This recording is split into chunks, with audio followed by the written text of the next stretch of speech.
সম্মানিত উপস্থিতি, সূরা আহজাবের 21 নম্বর আয়াত তেলাওয়াত করেছি। এই আয়াতের একটা শানে নুজুল আছে, প্রেক্ষাপট আছে। কোরআনের প্রতিটা আয়াতেরই একটা শানে নুজুল, একটা প্রেক্ষাপট আছে।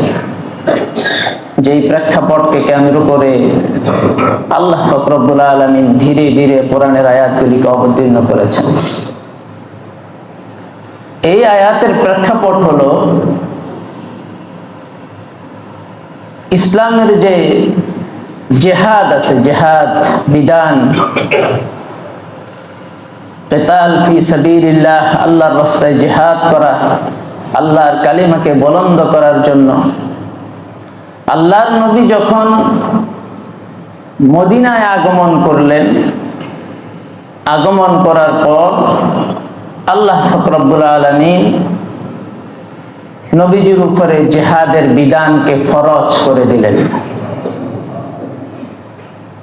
মাক্কি জিন্দেগিতে আল্লাহ তাআলা মুসলমানদেরকে সশস্ত্র সংগ্রামের কোনো নির্দেশনা, কোনো আদেশ দেননি। মদিনায় আসার পর আল্লাহ তাআলা জিহাদকে ফরজ করলেন। আল্লাহর নবী সাহাবায়ে কেরামকে নিয়ে ইসলামকে বুলন্দ করার জন্য, আল্লাহর এই হুকুম ফরজ বিধানকে পালন করার জন্য সাহাবায়ে কেরামকে নিয়ে যতগুলো জিহাদ পরিচালনা করলেন, যুদ্ধ পরিচালনা করলেন, সেই যুদ্ধগুলোর মধ্য থেকে একটা যুদ্ধের নাম হলো গাজওয়াতুল আহজাব। গাজওয়া মানে যুদ্ধ, আহজাব হিজবুন থেকে বহু বচন, হিজবুন মানে দল, আহজাব মানে বহু দল। তো এটাকে সিরাতের ভাষায় বলা হয় বহুজাতিক বাহিনীর যুদ্ধ। আবার সিরাতের ভাষায় এটাকে বলা হয় খন্দকের যুদ্ধ। খন্দক মানে আরবি শব্দ, এর অর্থ হচ্ছে মাটির মধ্যে গভীর গর্ত খনন করা। এটাকে আবার ফরিখাও বলা হয়। সাধারণত আরবের মাটিতে বড় ধরনের কোনো গর্ত খনন করা, এটা ছিল অত্যন্ত কষ্টসাধ্য একটা কাজ। কারণ আরবের পাথুরে জমিন, এক একটা পাথর যেখানে একটা পাহাড়ের মতো, পাহাড়ের পাথরের সামান্য একটা অংশ মাটির উপরে ভাসমান থাকে, আর বেশিরভাগ অংশই মাটির নিচে প্রোথিত থাকে, মাটির ভেতরে থাকে। এই আরবের জমিতে, এ ধরনের কঠিন পাথুরে জমিতে গভীর গর্ত খনন করা, এটা ছিল একটা অত্যন্ত কষ্টসাধ্য কাজ। তো বহুজাতিক বাহিনীর মোকাবেলায় বহুজাতিক যুদ্ধের নমুনা কিন্তু পৃথিবীতে এখন চলতেছে। যেমন দেখেন ফিলিস্তিন, ফিলিস্তিনিরা একাই লড়তেছে কিন্তু, আর ইসরায়েলের সাথে আমেরিকা আছে, ইউরোপ, দুনিয়ার অনেকগুলি রাষ্ট্র আছে। সবগুলি মিলে ফিলিস্তিনের বিরুদ্ধে, কেউ প্রকাশ্যে কেউ অপ্রকাশ্যে, বহুজাতিক বাহিনীর যুদ্ধ ফিলিস্তিনি মুসলমানদেরকে বিতাড়িত করার জন্য চালিয়ে যাচ্ছে। আফগানিস্তানকে শেষ করে দেওয়ার জন্য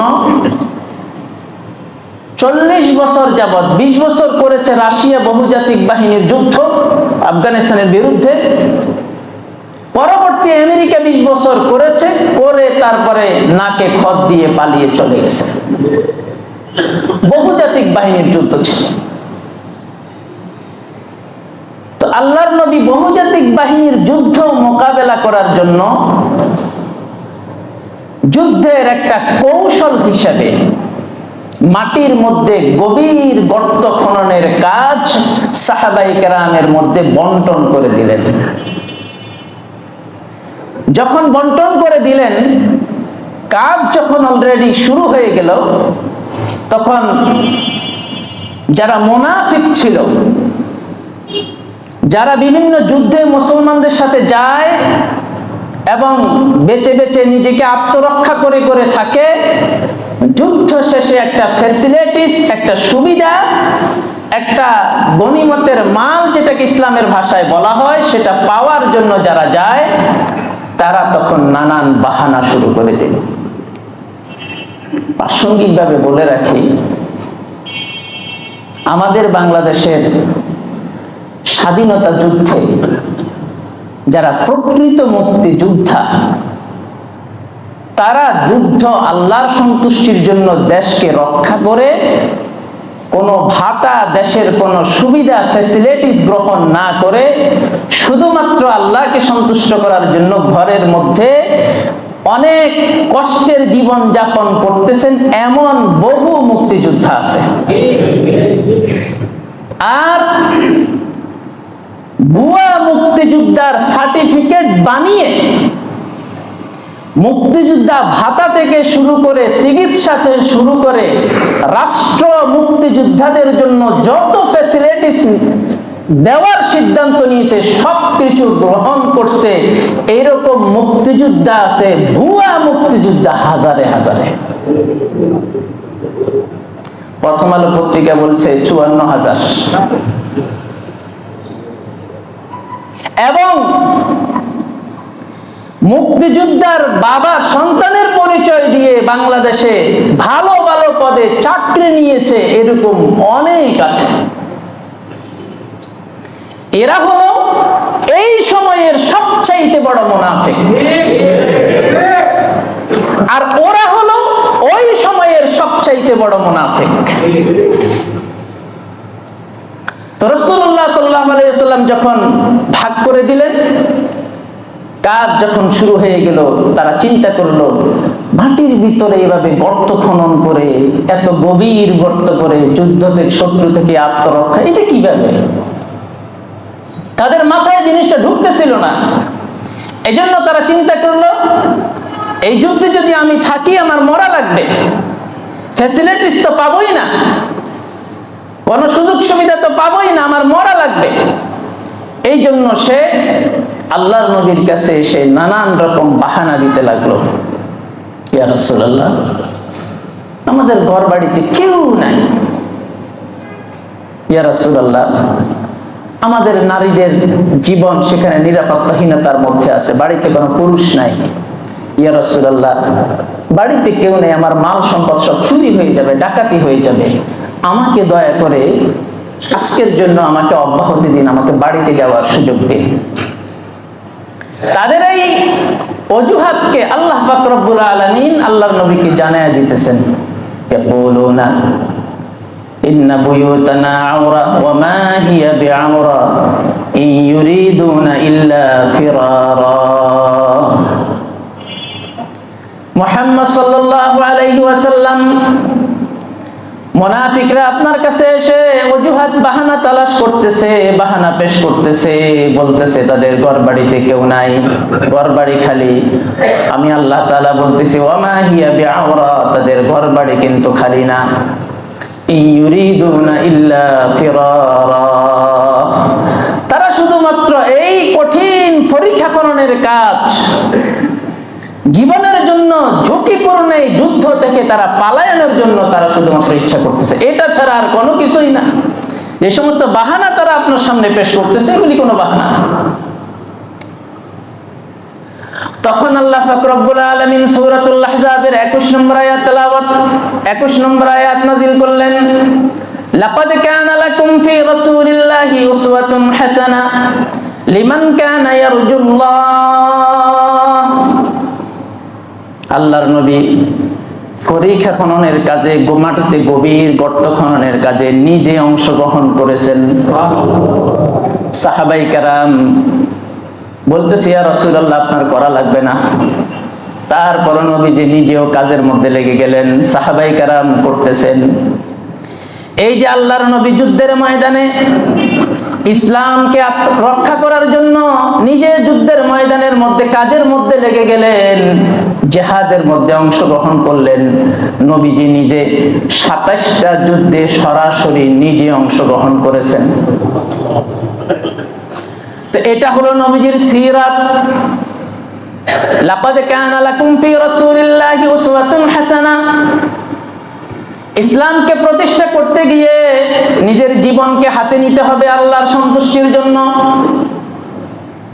এইভাবে ইসলামের জন্য নিজের জান দেওয়া লাগলে জান দিয়ে দেওয়া, মাল দেওয়া লাগলে মাল দিয়ে দেওয়া, নিজেকে বিকলাঙ্গ করা লাগলে বিকলাঙ্গ করে ফেলা, নিজের হাত পা চোখ কান সব কিছু শেষ করে দেওয়া লাগলে সব কিছু শেষ করে দিয়ে হলেও ইসলামের ঝান্ডাকে এই জমিনের ভিতরে সকলের ঊর্ধ্বে তুলে ধরা, এটা আল্লাহর নবীর সিরাত। জিহাদ এটা সংগ্রাম। আপনাদের মনে আছে কিনা জানি না, এই দেশের একজন আলেম আছে, নাম হলো ফরিদউদ্দিন মাসুদ। উনি 1 লাখ ফতুয়া বানাইছে। উনি যেই গরনারি হয়ে থাক না কেন, উনি যদি অন্যায়ের পথে চলে যায় তো বলতে হবে। উনি কোন ঘরানার সেটা আমার দেখার বিষয় না। উনি জঙ্গিবাদ ধোয়া তুলে 1 লক্ষ ফতুয়া সিগনেচার করাইছে বিভিন্ন মাধ্যমে, করে সেটা ভারতীয় হাই কমিশনারে জমা দিয়েছে। আর এর অন্তরালের রহস্য হলো যে ইসলামী জিহাদের বিরুদ্ধে প্রচারণা চালানো। উনি সেটা বুঝে করুক আর না বুঝে করুক,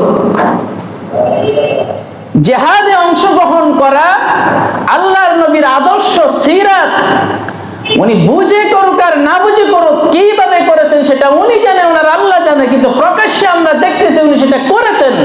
উনি করে সরাসরি ইসলামের জিহাদ ফরজ বিধানের বিরুদ্ধে অবস্থান নিয়েছেন।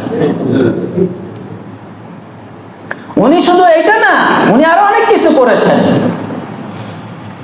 এই বাংলাদেশের মুসলমানের হৃদয়ে অনেক বড় দাগ তিনি টেনে দিয়েছেন।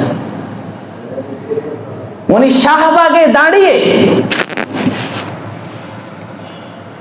যেই শাহবাগে ছিল কারা, আল্লাহর নবীকে কটূক্তি করে আল্লাহর নবীর ইজ্জত সম্মানকে যারা বলণ্ডিত করেছে, তারা শাহবাগে এসে দাঁড়িয়েছে।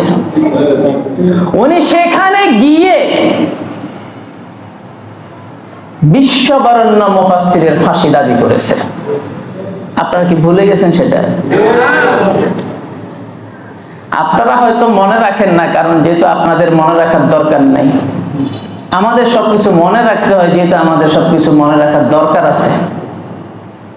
আপনাদের মনে থাকে না, কিন্তু ইসলামের বিরুদ্ধে কে কি করে সেটা আমাদের মনে রাখতে হয়। মনে রাখতে হয় এই জন্যই, আমাদের আন্ডারে যে সরল মানা মুমিন মুসলিম ভাইয়েরা আছে, তাদেরকে যাতে ভুল পথে নিয়ে যেতে না পারে, এই জন্য আমরা মনে রেখে রেখে তাদেরকে বলি, তারা সতর্ক থাকে। উনি সেখানে গিয়ে ফাঁসি দাবি করলেন।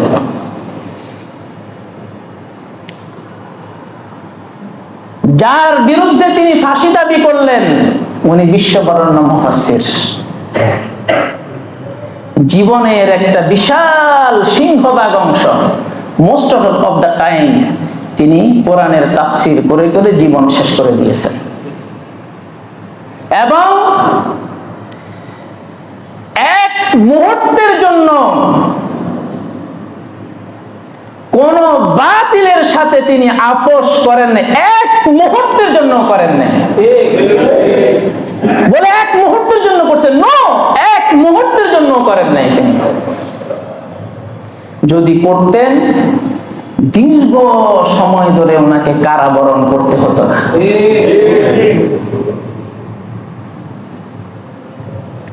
তা আমরা অনেকে আল্লাহ রাসূলের এই জিহাদের বিধানকে ইসলামের ধারক বাহকের নামে এই যে সিরাত, সরাসরি নিজের জীবনকে ঝুঁকিতে ফেলে ইসলাম প্রতিষ্ঠার জন্য নিজের জীবনকে ঝুঁকির মধ্যে ফেলে দেওয়া, জীবন হাতে নিয়ে নেওয়া, আল্লাহর রাস্তায় বিলাইয়া দেওয়া, এটা আল্লাহর নবীর জীবনের অনেক বড় একটা মিশন। এখন সিরাতুন নবীর মাস যখন আসে, রবিউল আউয়াল মাস আসলে দেখবেন প্রতিটা বক্তায় আয়াত পড়ে, এই আয়াত পড়ে পড়ে ওয়াজ করে, কিন্তু আপনি দেখবেন অধিকাংশ বক্তায় এই আয়াতের যে শানে নুজুল আছে, প্রেক্ষাপট আছে, সেটাকে এড়িয়ে চলে যায়। শানে নুজুল তো যুদ্ধের ময়দানের ব্যাপার স্যাপার, যেখানে নিজের জীবনকে শেষ করে দেওয়ার ব্যাপার স্যাপার, ওই প্রেক্ষাপটকে কেন্দ্র করে আয়াত অবতীর্ণ। এখন এই আয়াতকে কেন্দ্র করে ওয়াজ চলবে, মধু খাওয়া সুন্নাত, মধু খাওয়া সুন্নাত, লাউ খাওয়া সুন্নাত, বুঝলাম এগুলিও সুন্নাত, কিন্তু এই সমস্ত সুন্নতের চাইতে ফরজ পর্যায়ের সুন্নত হলো জিহাদের মধ্যে অংশগ্রহণ করা। সাধারণত আমাদের মধ্যে আমরা যে যেখানে থাকি, যখন কোন মুরব্বী যখন আমাদের উদ্দেশ্য করে কথা বলে, তখন সবচাইতে গুরুত্বপূর্ণ যেটা সেটার কথাই আগে বলে। আল্লাহর নবীর জীবনের অনেক সুন্নত আছে, কিন্তু সবচাইতে বড় সুন্নত হলো জিহাদের ময়দানে অংশগ্রহণ করা। এই যুদ্ধের কথা বলা হয় না। তো মুনাফিকরা যখন অজুহাত পেশ করতে লাগলো, ওই সময় আল্লাহ তাআলা আয়াত নাযিল করলেন, লাকাদ কানা লাকুম ফি রাসূলিল্লাহি উসওয়াতুন হাসানাহ। মুফাসসিরিনে কেরাম বলেন আয়াতের দুটো অর্থ। এক নম্বর অর্থ হলো আমরা যারা এখন আছি আমাদেরকে উদ্দেশ্য করে একটা অর্থ, তখন যারা মুনাফিক ছিল তাদেরকে উদ্দেশ্য করে আরেকটা অর্থ। তখন যারা মুনাফিক ছিল তাদের উদ্দেশ্যে আল্লাহ তাআলা বললেন, লাকাদ কানা লাকুম ফি রাসূলিল্লাহি উসওয়াতুন হাসানাহ, তোমাদের মধ্যে রাসূল করিম সাল্লাল্লাহু আলাইহি ওয়াসাল্লামের মধ্যে তোমাদের জন্য উত্তম আদর্শ ছিল। তোমরাও পরীক্ষা খননের কাজ করতে পারতে, মাটিতে গভীর গর্ত খননের কাজে অংশগ্রহণ করতে পারতে, এটা রাসূলের সিরাত। কিন্তু তোমরা তখন বাহানা দিয়ে পলায়ন করেছো। আদর্শ তোমাদের জন্য ছিল, কিন্তু তোমরা তখন গ্রহণ করো নাই। বাড়িঘরের নাম করে, বিবি বাচ্চার নাম করে, মাল সম্পদের নাম করে তোমরা পলায়ন করে চলে গেছো। এখনো আমাদের দেশে এমন অনেক মানুষ আছে যারা সামনে আসলে অনেক বড় বড় কথা বলে। এই মসজিদেও দুই একজন মুসল্লি এমন আছে, সবাই না, সব মুসল্লি ঠিক আছে, আমাকে বলে, হুজুর এই যে অন্যায় হইতেছে আপনি যে কিছু বলতেছেন না, এই যে সব টালমাটাল করে ফেলতেছে আপনি যে কিছু বলতেছেন না। উনি আমাকে মনে করে গাধা। আমি ওনাকে মনে করি, আমি ওনাকে বলি, ভাই আমার যা কিছু জুমার দিন গায়ে দিই সবকিছু আপনাকে ফ্রেশ দোলাই করে দিয়ে দিবা, আপনি গায়েটায় দিয়ে একটু বৈশা বললেন। না না না হুজুর, এটা কি বলেন? নিজে তো একটা কথাও বলতে পারেন না, আইসা উস্কানি দেন। আল্লাহর রহমতে যতটুকু কথা বলা দরকার অতটুকু হক কথা এই মসজিদে বলা হয়েছে, এবং এটাও বলতে হবে অন্যান্য মসজিদ কমিটির মতো আমাদের মসজিদ কমিটি কোনো অসভ্য না, যেখানে হক কথা বলতে গিয়ে এমন অনেক মসজিদ আছে যেখানে ইমামকে মঞ্চ থেকে নামাইয়ে দেওয়া হয়েছে। এই জন্য আমরা আমাদের মসজিদ কমিটির জন্য সবসময় দোয়া করি।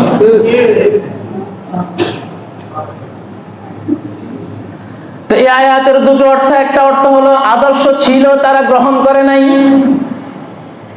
আরেকটা অর্থ হলো আমাদের জন্য আদর্শ রয়েছে, সুতরাং আমাদেরকে এখন গ্রহণ করতে হবে, আমাদেরকে এখন নবীজির সিরাত গ্রহণ করতে হবে।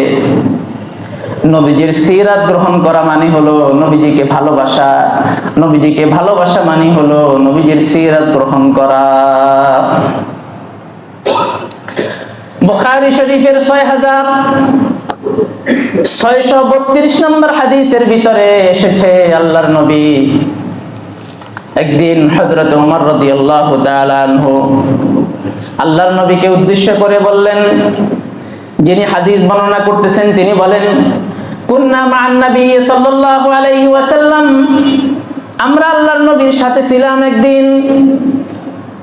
ওয়া রাসূলুল্লাহ সাল্লাল্লাহু আলাইহি ওয়াসাল্লাম আখিযুন বিয়াদি ওমর, আল্লাহর নবী হযরত ওমরের হাতটা ধরেছিল এই অবস্থায়। তখন ফাকালা লাহু ওমর, হযরত ওমর রাদিয়াল্লাহু তাআলা আনহু আল্লাহর নবীকে বলেন, ইয়া রাসূলুল্লাহ লা আনতা আহাব্বা ইলাইয়া মিন কুল্লি শাইইন ইল্লা নাফসি। দেখেন কি বলে, দেখেন ওমর রাদিয়াল্লাহু তাআলা আনহু আল্লাহর নবীকে বললেন, ইয়া রাসূলুল্লাহ, আপনি আমার কাছে দুনিয়ার সব কিছুর চাইতে সবচাইতে বেশি প্রিয়, ইল্লা মিন নাফসি, তবে আমার জানের চাইতে বেশি প্রিয় না। এই কথাটা বললেন। ফাকাল নবী সাল্লাল্লাহু আলাইহি ওয়াসাল্লাম, আল্লাহর নবী তখন বললেন, লা, ব্যাপারটা যদি এমন হয়ে থাকে তাহলে লা ইউমিনু, তুমি মুমিন হতে পারবে না। ওয়াল্লাযী নাফসি বিয়াদিহি, ওই সত্তার, যেই সত্তার হাতে আমার জীবন, ওই সত্তার কসম করে বলতেছি, হাত্তা কুনা হাব্বা ইলাইকা মিন নাফসিকা, যতক্ষণ পর্যন্ত আমি তোমার কাছে তোমার নফসের চাইতে অধিক বেশি প্রিয় না হব, ততক্ষণ পর্যন্ত তুমি প্রকৃত মুমিন হতে পারবে না। ফাকালা লাহু ওমর, তখন ওমর রাদিয়াল্লাহু তাআলা আনহু বললেন, ফাইন্নাহুল আন, ঠিক আছে ইয়া রাসূলুল্লাহ, ওয়াল্লাহি লা আনতা আহাব্বা ইলাইয়া মিন নাফসি, সুতরাং এখন আপনি আমার কাছে আমার জানের চাইতে প্রিয়। এখন জানের চাইতে প্রিয় হওয়ার অর্থটা কি? দুটো ব্যাখ্যা, হাদিসের ব্যাখ্যাকারীগণ দুটো ব্যাখ্যা করেছেন। এক নাম্বার ব্যাখ্যা হলো যে আল্লাহর নবী আমার কাছে, কেউ যদি আপনাকে বলে আল্লাহর নবী আমার কাছে আমার জানের চাইতেও প্রিয়, তাহলে এর ব্যাখ্যা হলো যে এমন প্রেক্ষাপট পরিস্থিতি যদি আসে যে আল্লাহর নবীর তরিকা গ্রহণ করতে গেলে জান দিতে হয়, আবার জান বাঁচাইতে গেলে আল্লাহর নবীর তরিকা ছাড়তে হয়। কথা বলছেন? জান যদি বাঁচাইতে যায় তাহলে তরিকা ছেড়ে দিতে হবে, আদর্শ আল্লাহর নবীর সুন্নাত ছেড়ে দিতে হবে। আর জান যদি সুন্নাত, যদি তরিকা যদি ধরতে হয়, গ্রহণ করতে হয়, সুন্নাত যদি নিজের জীবনে বাস্তবায়ন করতে হয়, তাহলে শত্রুরা বলবে তোকে মেরে ফেলবো, তো সে মরে যাওয়ার জন্য রাজি হয়ে যাবে। এটা এই হলো যে আমি আল্লাহর নবীকে জীবনের চাইতে সবচাইতে বেশি ভালোবাসি। আল্লামা সাইদি রাহিমাহুল্লাহ, ওনাকে তো আমার কথা বলতেই হবে, কারণ যিনি একাধারে এই দেশে বহু বছর ধরে, যুগের পর যুগ ধরে মানুষকে কোরআনের আলোয় আলোকিত করেছেন। আমরা ওনার আলোচনা থেকে পাথেও খুঁজে পেয়েছি, ওনার কথা আমাকে বলতেই হবে। তো উনি নিজের আল্লাহর নবীর তরিকা গ্রহণ করেছেন, তরিকা বাদ দিয়ে নিজেকে বাঁচানোর জন্য এক সেকেন্ডও চিন্তা করেন নাই।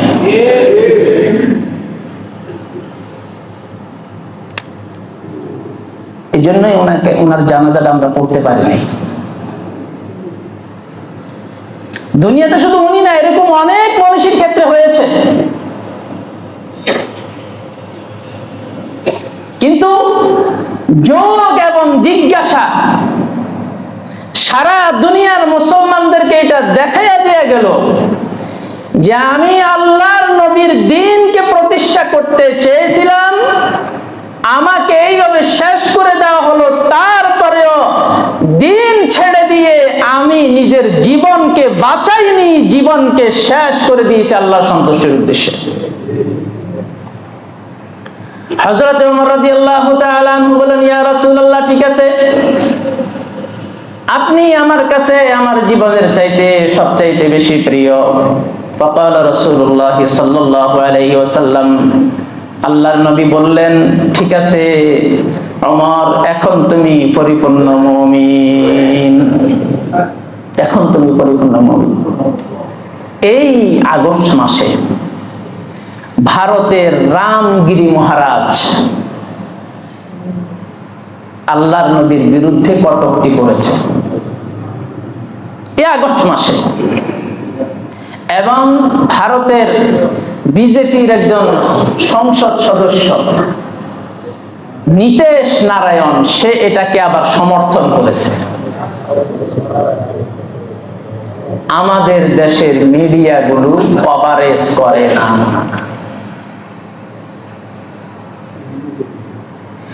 যখন হিন্দুরা সীমান্তে গিয়েছে, মিডিয়া কভারেজ করতে করতে করতে করতে শেষ। কিন্তু ভারতে যখন আমার নবীকে অপমান করা হলো, এই তো আগস্ট মাসে, একটা মিডিয়াও কভারেজ করে নাই, সবগুলো দাজ্জালের অনুসারী। একটা মিডিয়াও কভারেজ করে নাই। কেন কভারেজ করে নাই? করলে দেশের জনগণ জানবে দিন শেষে তো সবার অন্তরে কিছু না কিছু রাসূলের মহব্বত আছে, কম বেশ, তো মানুষ খুশি উঠবে। এই জন্য কভারেজ করে না, বলে না। এবং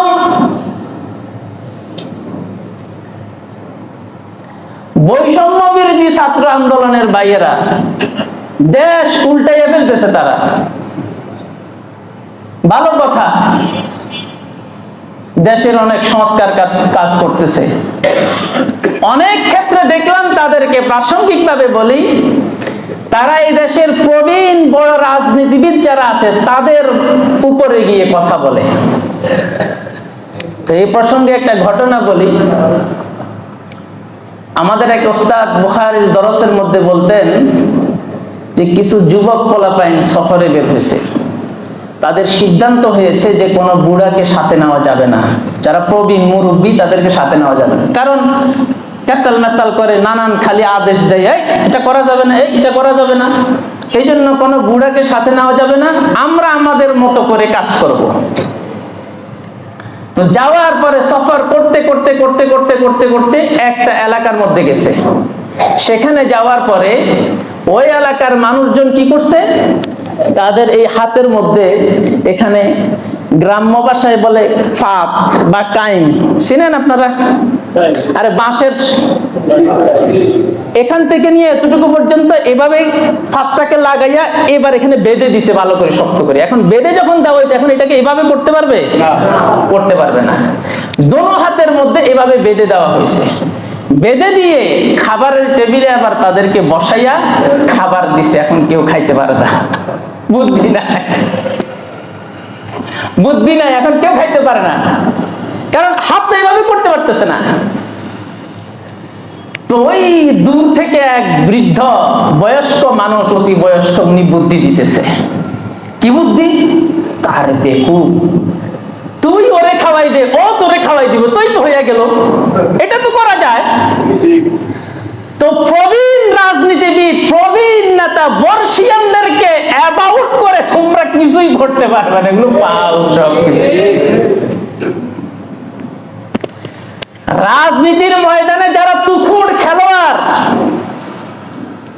এদেরকে অ্যাবাউট করে, এদের মাথার উপরে গিয়ে, মানে মুরব্বীদেরকে বাইপাস করে তোমরা কিছু করতে পারবে না। মুরব্বীদেরকে সাথে নিয়েই করলে করতে হবে। অনেক কিছু ওনারা করবে, কত যে মিছিল। কিন্তু এই যে আল্লাহর নবীকে অবমাননা করা হলো, একটা মিছিল তো দেখলাম না। না, এখনকার তথ্যমন্ত্রীর খবর আছে। এখন তথ্যমন্ত্রী আছে না? তো তথ্যমন্ত্রীর খবর নাই কেন? উনি তো খবর রাখার কথা। ভারতের মিডিয়া অপমান করলো, ওনার না একটা বিবৃতি, না একটা কোনো কিছু, কোনো কিছুই তো নাই। যাক, মুসলিম শরীফের হাদিস 2639, যা রাজুলুন ইলান নবী সাল্লাল্লাহু আলাইহি ওয়াসাল্লাম, এক ব্যক্তি আল্লাহর নবীর কাছে আসলেন। আসার পরে ফাকালা ইয়া রাসূলুল্লাহ, বলেন ইয়া রাসূলুল্লাহ, মাতা সাআ, কিয়ামত কবে? এই সেই কিয়ামত কবে? তখন রাসূলুল্লাহ সাল্লাল্লাহু আলাইহি ওয়াসাল্লাম বলেন, মা আ'দাদতা লাহা, কিয়ামত কবে সেটার আগে তুমি বলো, তুমি কিয়ামতের জন্য কি প্রস্তুতি নিয়েছো? ক্বালা হুব্বুল্লাহি ওয়া রাসূল, কয় যে আল্লাহ আর আল্লাহর রাসূলের ভালোবাসা, এটা হলো আমার প্রস্তুতি। সুবহানাল্লাহ। ক্বালা, তখন আল্লাহর নবী খুব সুন্দর একটা উক্তি করলেন। ঠিক আছে, তুমি যেহেতু প্রস্তুতি স্বরূপ আল্লাহ আল্লাহর রাসূলের ভালোবাসা হৃদয়ে ধারণ করেছো, তাহলে তোমাকে সুসংবাদ দিচ্ছি, ফাইন্নাকা মা মান আহবাবতা, তুমি যাকে ভালোবাসবে কিয়ামতের ময়দানে তার সাথেই থাকবে। ক্বালা আনাস রাদিয়াল্লাহু তাআলা আনহু, আনাস রাদিয়াল্লাহু তাআলা আনহু বলেন, ফামা ফারিহনা বাদাল ইসলামি ফারহান আশাদ্দা মিন কাউলিন নবী সাল্লাল্লাহু আলাইহি ওয়াসাল্লাম।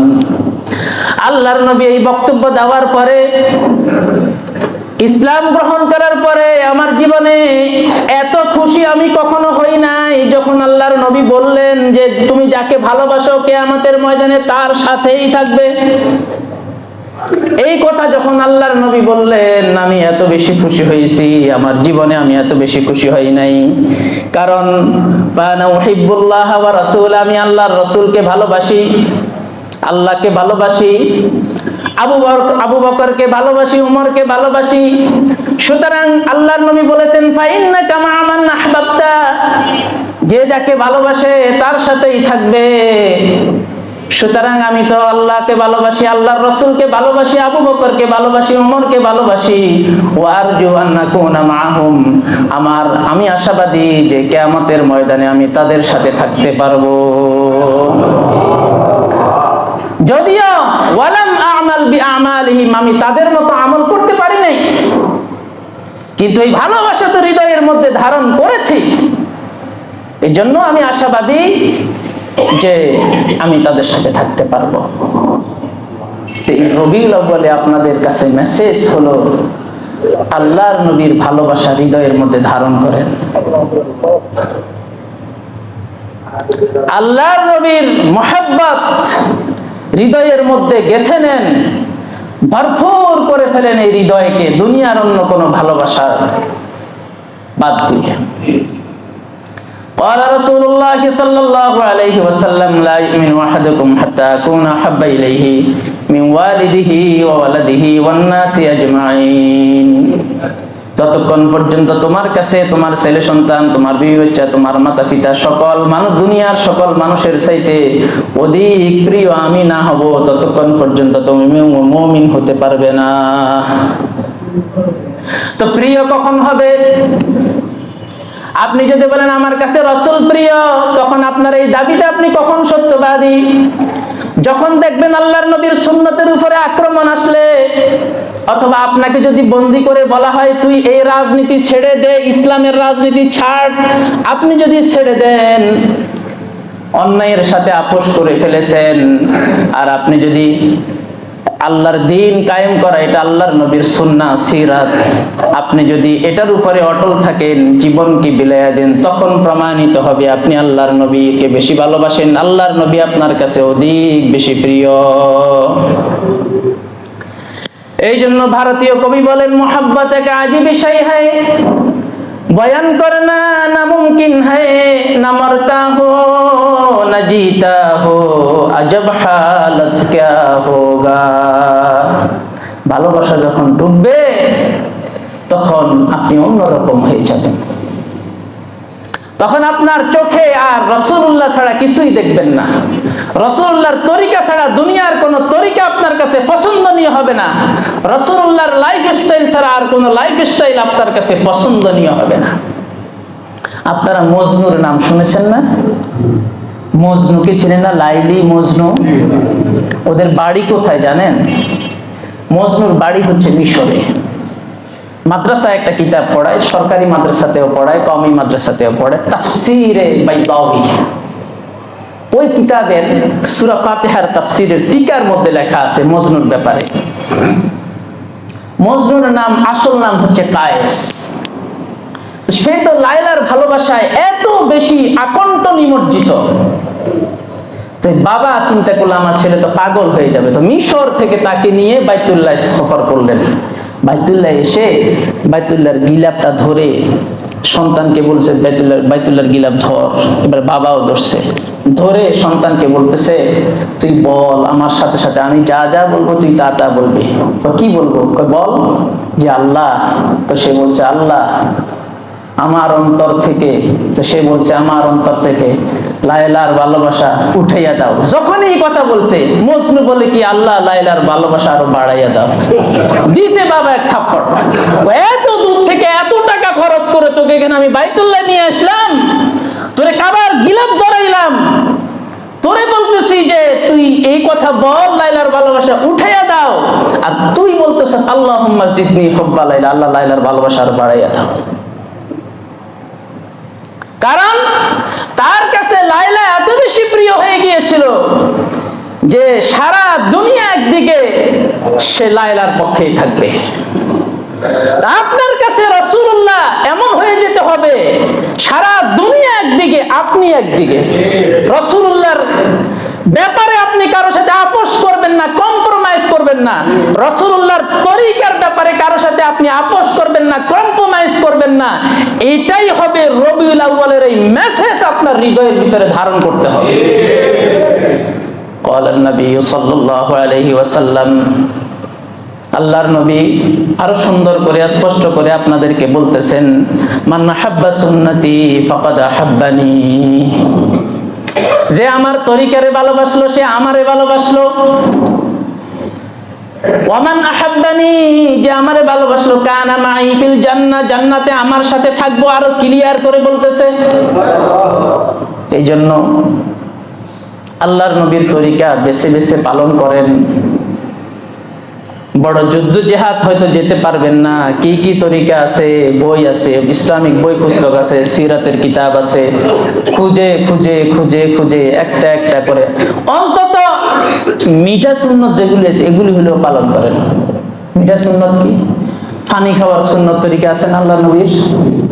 ভাত খাওয়ার সুন্নত তরিকা আছে না? মসজিদে ঢোকার সুন্নত তরিকা আছে না? লিফটে ওঠার সুন্নত তরিকা নাই? ওগুলো হলেও ভাই পালন করেন, হাতে ধরে পায়ে ধরে বলি কানা মাই ফিল জান্নাহ। এগুলিও যদি মহব্বতের সহিত পালন করতে পারেন 100% ভালোবাসা নিয়ে, তো আপনি জান্নাতে রাসূলের সাথে থাকতে পারবেন। আল্লাহ পাক রব্বুল আলামিন আমাদের সকলকে তৌফিক দান করেন। এক মিনিট অন্য ব্যাপারে একটা প্রসঙ্গে কথা বলি। এখন কিন্তু সামনে শীতকাল চলে আসতেছে, দিন ছোট হয়ে যাচ্ছে, তো সেটার জন্য আমি নিজেই দুঃখিত। এখানে জুমা লেখা আছে যে 1:30টায়, কেমন জুমা 1:30-এ দাঁড়াবে, এটা কখনো হয়ে ওঠে না।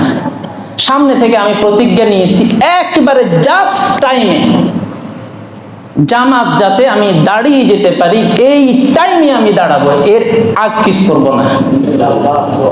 এটা যাতে হয় এই জন্য আমি নিয়ত করেছি, আপনারা আমাকে সহযোগিতা করবেন। তো এটা যেহেতু করব, তাহলে বয়ানে উঠলে আমি 12:30 বাজে উঠে যাব। উঠে বাস 1টা অথবা 1:05-এর মধ্যে দিব শেষ করে। এরপরে আনুষঙ্গিক মসজিদের কালেকশন, আপনাদের সুন্নত পড়া যা কিছু আছে সব সেরে নেবেন। ঠিক জাস্ট টাইমে আমি কিন্তু 1:30-এ আমি দাঁড়িয়ে যাব, এটা আমি করব ইনশাআল্লাহ। আসসালামু আলাইকুম ওয়া রাহমাতুল্লাহ।